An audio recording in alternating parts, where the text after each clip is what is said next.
जानवर, पक्षी, जल जीव और इंसानों की जितनी भी योनि हैं, इनमें से बहुत कम ही इंसान योनि से आते हैं। लेकिन एक बात अवश्य है कि जिसने पिछले जन्मों में बहुत नेक और अच्छे कर्म किए हैं उसी को इंसान का चोला मिलता है, या पिछले जन्मों में उनको संत के दर्शन हुए हैं तो भी मनुष्य का चोला मिलता है, या किसी न किसी प्रकार से संतों से उनको प्रसाद मिला हो, या संतों ने उनको छू दिया हो, या और किसी ढंग से संतों के साथ उनका संबंध और लगाव रहता है, उन्हीं को इंसान का चोला सत्संग और सतगुरु इस जीवन में मिलता है। लेकिन जीव का दुर्भाग्य ये है क्योंकि संसार के जो पदार्थ हैं इसमें इनकी बुद्धि मन इतने फंसे हुए हैं कि ये अपने स्वार्थ से सिवाय शरीर से संबंधित मन बुद्धि के कारण जो इनको समझ में चीज आती है उसी को ये मानते हैं कि ये सत्य है। लेकिन जिसको ये सत्य मानते हैं संत लोग उसको मिथ्या कहते हैं। दुनियावी लोग संसार को सत्य मानते हैं लेकिन ये सत्य नहीं है। इस बात को सब मानते हैं, सर्वविदित है कि यहाँ पर कोई स्थायी नहीं, कोई रहने वाला नहीं है। जो भी आए हैं एक दिन चले जाएंगे, जो भी बनता है वो बिगड़ जाता है, पैदा होता है वो मर जाता है। कबीर साहब जैसे संतों ने इसको क्या कहा, मुर्दों का देश कहा कि साधो ये मुर्दों का गांव। मुर्दों का गांव क्यों कहा कि अगर कोई जिंदा रहता तो हमें मिलते, लेकिन कोई 20 साल में, कोई 50 साल में, कोई 100 साल में अपना समय पूरा करते हैं और जीव चले जाते हैं। पीर मरे पैगंबर मरगे, मरगे जिंदा जोगी, राजा मरगे प्रजा मरगे, मरगे वैद और रोगी। कहने का मतलब चाहे राजा है, बादशाह है, वैद है, हकीम है, साहूकार है, गरीब है, कोई रहने नहीं पाता यहाँ। क्यों नहीं रहने पाता कि सृष्टि का नियम है, जो पैदा होगा वो यहाँ से चला जाएगा। तो इसलिए इसको सत्य मानना या ये मानना कि ये जिंदा जीवों का घर है, गलत बात है। ये मुर्दों का काम इसीलिए माना गया, बल्कि शम्स तबरेज मौलाना रूम के गुरु थे और मौलाना रूम दिल्ली में बच्चों को पढ़ाया करते थे।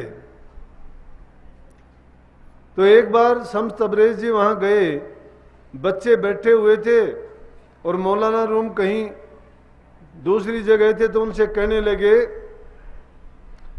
बच्चों से पूछा कि कहाँ गए वो, कहने लगे जी खाना खाने के लिए गए हैं, अभी आ जाते हैं। शम्स तबरेज ने क्या किया कि उनकी किताबों को उठा के बच्चों की और नदी में डाल दिया, सब किताबें पानी में फेंक दी। बात बहुत कठिन होती है। मैंने इस बात के लिए ये बात उठाई है कि श्रद्धा लानी बड़ी मुश्किल है, लेकिन गुरु पर जिसकी श्रद्धा आ जाती है उसके लिए करने के लिए भी कुछ बाकी नहीं रहता है। सिर्फ श्रद्धा से ही काम हो जाएगा। श्रद्धा कब आएगी? जब आदमी अपने आप को पूर्ण रूप से उनके अधीन कर देगा, अपने मन को मन नहीं मानेगा, अपनी बुद्धि को बुद्धि नहीं मानेगा, अपने धन को अपना नहीं मानेगा, अपने जीवन को भी अपना नहीं मानेगा। क्यों नहीं मानेगा? कि उन चीज़ों का भला अच्छा उपयोग कौन करता है? गुरु उसके उपयोग करने का तरीका बताता है। इसीलिए कहीं ना कहीं गुरु बिन माला फेरते, गुरु बिन देते दान, गुरु बिन दान हराम है, जा देखो वेद पुराण। कि अगर गुरु की आज्ञा के बिना तुम किसी भी चीज़ का प्रयोग करते हो, उस चीज़ का हमें ये नहीं पता कि हमने जो किया है उसका हमें लाभ मिलेगा या नुकसान होगा। हम जानते ही नहीं हैं। हम काम करते हैं कि इससे शायद हमारा भला होगा, हमने पुण्य किया है तो किसी जीव का अच्छा होगा, हमने दान किया है तो किसी का उससे हित होगा, लेकिन हमें नहीं पता है कि हित की बजाय उसका अहित हो गया। हमने उसका भला करना चाहा लेकिन अंत उसका बुरा हो गया। उसका हम नहीं जान सकते हैं कि इसका परिणाम क्या होगा। इसलिए ये जीव समझ नहीं पाता है। तो जो समझने वाला है वो कौन है? गुरु है। गुरु के अधीन जब कर दिया, गुरु ने हमें जो तरीका बताया उसके अनुसार हम काम करेंगे तो उसमें किसी प्रकार का धोखा नहीं हो सकता। तो शम्स तबरेज उनके गुरु थे, इसलिए उनको वो किसी भी प्रकार से रास्ते से भटकना नहीं देना चाहते थे। तो मौलाना रूम जब आए वहाँ पे और आके उन्होंने पूछा कि किताबें कहाँ गई, बच्चों ने बताया कि आपके गुरु ने उनको तो पानी में फेंक दिया। उन्होंने बड़ी आओ भागत की अपने गुरु की, शम्स तबरेज से कहने लगे बैठो। वो बोले कि नहीं मुझे जाना है। बोला खाना खा के तो जाना, और मुझे कुछ आपसे पूछना भी था। बोला कि हाँ बताओ क्या पूछना था। कि मैंने आपसे ये पूछना था कि जीवित मृतक कैसे होता है, कि जीवित मृतक कैसे हो सकता है कि जिंदा होते हुए भी जो मरा हुआ हो। अब ये हालात किसकी होती है, शिष्य की ये हालत होनी चाहिए जो जिंदा दिखाई देने में तो जिंदा होता है लेकिन संसार की तरफ से मुर्दा हो जाता है। जिसकी संसार की वासनाएं, कामनाएं, तृष्णाएं, लालसाएं ये जो खत्म हो जाती हैं, संसार के पदार्थों की जिसके दिल से चाह गई। चाह जाने का मतलब ये नहीं है कि वो उस तन पर कपड़े ना पहनेगा या अपने उदर पूर्ति के लिए खाना नहीं खाएगा या वो कोई भी घर परिवार बच्चों के लिए काम नहीं करेगा। इसका मतलब समझने की नहीं है। उस बात को समझने का ये है कि ये चीज़ें उपयोग मात्र, जितनी ज़रूरत है उतना ही उनका अगर प्रयोग करते हैं हम तो वो सही है। लेकिन ज़रूरत से ज़्यादा अगर हमने संग्रह कर लिया, अति में अगर वो चीज़ चली गई तो हमें उससे फ़ायदा नहीं होगा, बल्कि उस लालसा में पड़ के हम उन संसार की वासनाओं में ऐसे बिंध जाएंगे जिस प्रकार से मकड़ी बंध जाती है, अपना ही जाड़ा बना के खुद उसमें फंस जाती है। संसार में रहते हुए, परिवार में रहते हुए, घर गृहस्थी के काम करते हुए उनसे अलग रहें। अलग कैसे? इसीलिए महापुरुषों ने फरमाया है कि घर बैठे बनो फकीर। घर बैठे फकीर हम बन सकते हैं और वो गृहस्थ जीवन भोगते भोगते ही हो सकते हैं, कहीं बाहर जाने की जरूरत नहीं है। इस युग में संतों ने जीवों के लिए इतना छोटा, सुगम, सरल रास्ता बता दिया कि घर में रहते हुए, सारे काम करते हुए, सूरत शब्द का अगर योग करते हो तुम अपने मन को पवित्र करके, किसी भी प्रकार की बुराई में ना फंस के और जीव को पाक साफ बना के इस संसार से तुम गुरु के चरणों में लगा दोगे, गुरु को जहाँ जाना है जीव अपने आप वहाँ चला जाएगा। इसीलिए जो इन बातों पर अमल करना सीख जाता है वो जीवित मृतक हो जाता है। तो मौलाना रूम कहने लगे कि मैं आप ये जानना चाहता था जीवित मृतक कैसे होता है। कहने लगे इस बात का जवाब तो मैं तेरे को बाद में दूंगा, पहले तो तेरी लड़की, एक शराब की बोतल और मांस एक कमरे में मेरे लिए भेज दे और उसके बाद बात करना। आज के युग में अब मैं ये बात नहीं कहूँगा जो झूठे गुरु हैं, पाखंडी गुरु हैं, भेखधारी गुरु हैं, व्यापारी गुरु हैं, बिजनेसमैन बने बैठे हैं, जो न नाम को जानते हैं न जीव के कल्याण का कोई काम उनको करना है, जिन्होंने अपना पेशा बना लिया है धर्म के नाम पर। उन लोगों, जो लोग ऐसे काम करते हैं उन पर धर्म और गुरु का कोई महत्व नहीं छोड़ा। समाज में वो निंदा के पात्र बन जाते हैं। ऐसी ऐसी बातों को लेके उन्होंने उनकी बात की आड़ लेके उनका पर्दा बना के उन्होंने अपने जीवन को वैसा ढाल लिया।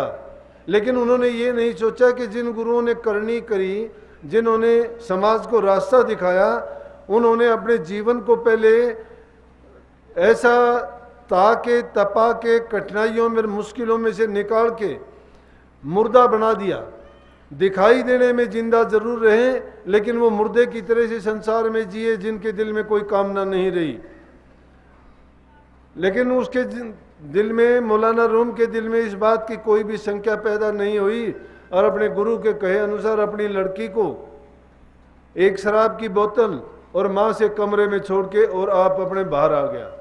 जब शम्स तबरेज उसके अंदर गए और अंदर जाने के बाद काफ़ी देर के बाद जब मौलाना रूम गए और जाके कमरा खोल के देखा तो उसमें लड़की थी। लड़की से पूछा, शम्स तबरेज नहीं थे? कहने लगे कि गुरुजी कहाँ गए? कि बोला वो तो चले गए यहाँ से, उसी टाइम चले गए थे, इधर से कमरा बंद किया था, उधर से खिड़की खोल के निकल गए थे। जब मौलाना रूम को इस चीज़ का पता लगा तो कहने लगे कि कमाल कर दिया कि मैंने तो बात उनसे पूछनी थी, बोला उसके लिए ये कह के गए हैं कि मौलाना रूम को कह देना कि अगर वो जीवित मृतक होने का सवाल मेरे से पूछना चाहते हैं, इसके बारे में अगर जानना चाहते हैं तो मुल्तान में आ जाएंगे, और मुल्तान में भी खामोशियों की नगरी में आ जाएंगे जहाँ खामोश लोग रहते हैं। अब मौलाना रूम ने सोचा कि गुरु ने ये क्या किया। जब वहाँ गए मुल्तान में जाके पूछने लगे कि खामोशों की नगरी कहाँ है यहाँ पे। किसी आदमी से पूछा, कहने लगा कि तुम अच्छे मूर्ख दिखाई देते हो, खामोशों की भी कोई नगरी होती है। इतनी देर में देखा एक फकीर वहाँ से गुजर रहा था। फकीर कहने लगा, भाई क्या पूछना चाहता है? बोला कि मैं ये पूछता हूँ कि यहाँ खामोशों की नगरी कहाँ है? बोला शमशान घाट में चला जा। शमशान घाट जो है वो खामोशों की नगरी है। जितने भी दुनिया में पैदा होते हैं सबको वहाँ जाके दफनाते हैं या कब्र में रख देते हैं, सब के सब वहाँ तो रहते तो हैं लेकिन खामोश हैं। वो कुछ करते नहीं हैं, बोलते नहीं हैं, लेकिन रहते वहीं पे हैं। वहाँ पे जब मौलाना रूम पहुँचे और वहाँ जाके देखा उन्होंने, तो वहाँ पर बैठे हुए थे और कहने लगे, जी मैं आपसे ये पूछना चाहता था। बोला खजूर के पेड़ पर चढ़ जा। एक खजूर का पेड़ तो वैसे भी ऊंचा होता है। अब गुरु की कही बात को उन्होंने यूं का यूं मान लिया। अब गुरुमुख वही होता है जो गुरु की बात में किसी प्रकार की संख्या ना उठाए। अगर गुरु की बात में तुमने संख्या पैदा कर ली तो यूं समझो कि कराया सबका सब हमने नष्ट कर लिया है। क्यों कर लिया है? कि वो हमारी श्रद्धा पर ठेस पहुंचती है, हमारा विश्वास डगमगा जाता है। और भक्ति कौन इंसान कर सकता है? जिसके दिल में श्रद्धा, विश्वास और यकीन जिसका दृढ़ होता है, वही आदमी इसमें कामयाब हो सकता है। क्यों? कि जिस चीज़ की हमें तलाश है वो उसका रास्ता बताने वाला गुरु ही है। अब गुरु के बारे में हमने संख्या पैदा कर ली तो और आगे बढ़ने का तो सवाल ही नहीं है। कहाँ जाएंगे? गुरु के पास जब कही तो उन्होंने कहा कि खजूर पर चढ़ जा। जब खजूर पर चढ़ के आ तो कहने लगे, आप क्या करूं? बोला कि छलांग लगा दे। जब इतनी ऊंचाई से हम तो सोचेंगे कि गुरु मेरा कोई ना कोई नुकसान करना चाहता है, कोई दुश्मनी निकालना चाहता है। इतने ऊंचे पेड़ पर चढ़ा के मुझे कहता है कि नीचे छलांग लगा दे, क्या बीतेगी मेरे साथ। लेकिन उसने कोई भी इस बारे में संख्या नहीं करी, वहाँ से छलांग लगा दी। लेकिन गुरु ने उसको अपने हाथों में वहाँ रोक के और उसको चोट नहीं लगने दी। कहने लगे कि मौलाना रूम तू पूरा शिष्य है, तेरी भक्ति में किसी प्रकार की चूक नहीं है। अब तुझे पता लग गया कि जीवित मृतक कैसे होता है।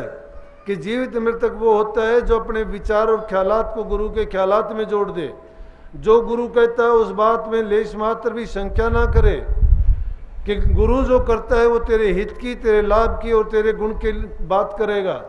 कि तूने छलांग लगाते वक्त देखा था कि तू मरेगा या जिएगा, तूने संख्या नहीं की। तूने एक ही बात तेरे सामने थी कि गुरु ने जो कहा है मेरे हित की बात है। कौन ऐसा इंसान होगा जो अपनी लड़की को अकेले इंसान के पास कमरे में भेज देगा कि तेरे दिल में ये संख्या नहीं आई कि कैसा गुरु है कि लड़की को क्यों बुलाता है। लेकिन शिष्य को कठिन परीक्षा देनी पड़ती है और ये परीक्षा का एक अंग था। जो आदमी अगर जिंदा होता है, अब हम संसारी आदमी हैं, हमारे ख्यालात संसार की दुनियावी बातों में फंसे रहते हैं। हम जब किसी भी दूसरे इंसान को देखेंगे, हम अपनी मलिन वासनाओं के कारण उस इंसान में भी वही मलिनता देखेंगे, क्योंकि हम उन बातों में फंसे हुए हैं, उलझे हुए हैं। लेकिन जिनका उन बातों से सरोकार नहीं है वो उन बातों की तरफ ख्याल और ध्यान भी नहीं देते हैं। इसीलिए तो चरणदास जी ने क्या कहा है, चरणदास जी सुखदेव मुनि के शिष्य थे और यहीं राजस्थान से ही थे, मेरी समझ में डोसर कुल में बढ़िया जाति में हुए हैं। तो उन्होंने, मुझे पक्का याद नहीं, सुनी हुई बात है, लेकिन वो गुरुमुख के कहते हैं कि गुरुमुख वो होता है, गुरुमुख को भक्ति करने की जरूरत नहीं है। गुरु भक्ति करता है, करने की जरूरत नहीं है। भक्ति किसकी करता है? गुरु की करता है। भक्ति गुरु की करता है। गुरु की भक्ति है क्या? कि गुरु के वचन की पालना, गुरु ने जो कह दिया उसको मंत्र मान लेना, गुरु के दर्शन की आस करना, उनके कही हुई बात का पूरा विश्वास करना, और गुरु ने जो कह दिया वो हमारे लिए यूँ समझो कि 9 निध और 12 सिद्ध है, उसमें किसी प्रकार की चूक नहीं होगी, पत्थर की लकीर है। लेकिन हमारे अगर विचार और विश्वास डगमगाया हुआ है तो वो हमारे लिए सत्य कभी नहीं हो सकते। अगर तुम्हारे दिल में सत्यता है ना, तुम परीक्षा के लिए अगर कुछ जानना चाहोगे तो फेल हो, तुम्हारा वो बात पूरी नहीं होगी।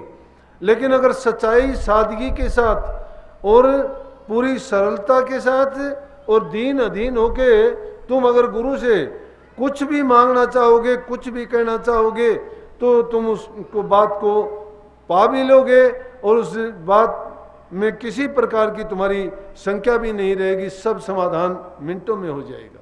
लेकिन गुरुमुख के लक्षण जानो पहले। इसीलिए कबीर साहब ने क्या कहा कि कामी क्रोधी लालची गुरु इनसे भक्ति ना हो, भक्ति करे कोई सूरमार जात वर्ण कुल को, भक्ति करे कोई सूरमा जात वर्ण कुल को, जिनको जाति का, वर्ण का, पद का, धन का, अपने ऊंचे खानदान का या अपनी विद्या का और कोई किसी भी चीज का अगर मान है, अभिमान है, वो भक्ति के काबिल नहीं है। अगर वो किसी के दिल में काम है, क्रोध है, लोभ है, मोह है, तो भी वो भक्ति के रास्ते में कामयाब नहीं है। भक्ति करने वाले का क्या होगा कि उसके शरीर के ऊपर ये सिर नहीं होगा। सिर का मतलब अभिमान करने वाला सिर ऊपर उठता है, जिसका ये सिर हमेशा झुका रहता है वो दीनता और अधीनता को स्वीकार कर लेता है, और जो नीचा होके चलता है उसको कभी दुख नहीं उठाना पड़ता। ऐसा काम कौन कर सकता? गुरुमुख कर सकता है। इसीलिए गुरुमुखों के गीत गाए गए। वो ऊंच नीच जो भी सेवा उसको मिलती है, जो भी उसको काम मिलता है, जो भी उसके निमित्त कहा जाता है, वो हर काम को करने में तत्पर रहता है, कभी भी किसी प्रकार का संकोच नहीं करता है। क्यों? हर चीज में, हर सेवा में वो गुरु के रूप को देखता है, गुरु के वचन को देखता है और गुरु की शक्ति को उसमें पाता है। तुम करके देखोगे तब पाओगे ये चीज। अब ये कहनी गलत बात है कि अब वो चीज नहीं होती, अब कलयुग है। कलयुग में सभी चीजें हैं मौजूद, करने वालों में कमी है, वो कर नहीं सकते, बहाने ढूंढते हैं। अगर हम अपने मन को पाक साफ पवित्र करके उन्हीं बातों को अगर अपने दिल में जगा लें, बुराइयों को बाहर निकाल दें, सच्चाई के मार्ग पर चले, तो आप, मैं कहता हूं कि नित्य वो अपने अंदर में उन बातों को सत्य पाओगे और लेश मात्र भी आपको किसी प्रकार का भ्रम नहीं पैदा होगा। लेकिन गुरुमुखता के लक्षण हमें पैदा करने पड़ेंगे। और गुरुमुखता के लक्षण क्या हैं? वो चरणदास जी लिखते हैं कि गुरुमुख के मैं लक्षण गाऊं, जुदे जुदे कर समझाऊं, प्रथम गुरु सु झूठ न बोले, खोटी खरी गुरु आगे खोले, जो कोई गुरु का लेवे नाम, तिसको निहुर करे प्रणाम। कितने लक्षण हो गए? प्रथम गुरु सु झूठ न बोले, खोटी खरी गुरु आगे खोले।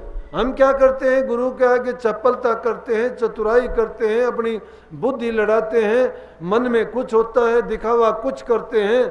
हम तो सोचते हैं कि गुरु को पता नहीं है। तो फिर कबीर साहब ने क्यों कह दिया कि गुरु को मानस जान तेर ते नर कहिए अंध, दुखी होवे संसार में आगे यम का फंद। जो गुरु को मानस रूप समझते हैं, गुरु की निंदा से नहीं डरते हैं, गुरु का आगे झूठ बोलते हैं, चपलता करते हैं, चतुराई करते हैं, मन में ईर्ष्या रखते हैं और ये सोचते हैं कि गुरु को पता नहीं है।